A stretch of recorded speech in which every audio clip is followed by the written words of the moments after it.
ஆண்டுகளாக அய்யூப் மிகப்பெரிய நோயால் அவதிப்பட்டார். ஒரு நபி.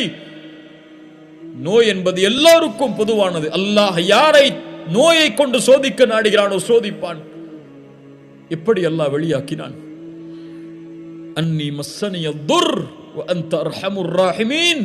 அளவற்ற அருளாளனே, நோயிலே பாதிக்கப்பட்டிருக்கிறேன், என்னை குணப்படுத்தி என்று அழைத்தார். ஃபஸ்தஜப்னா லஹு ஃபகஷஃப்னா மா பிஹி மின் துர்ரின். அல்லாஹ் அதை நீக்கிறான். இன்று ஒரு நோய் ஒரு எல்லையை கடந்து விட்டால், மரணம் என்று மருத்துவர் சொல்லிவிட்டால், அவ்வளவுதான், நம்பிக்கை இழந்து விடுகிறார்கள். இல்லை கண்ணியத்துக்குரியவர்களே, எந்த நிலையையும் அல்லாஹ் மாற்றுவான் அவன் நாடினால். நம்பிக்கை இழக்காதீர்கள்.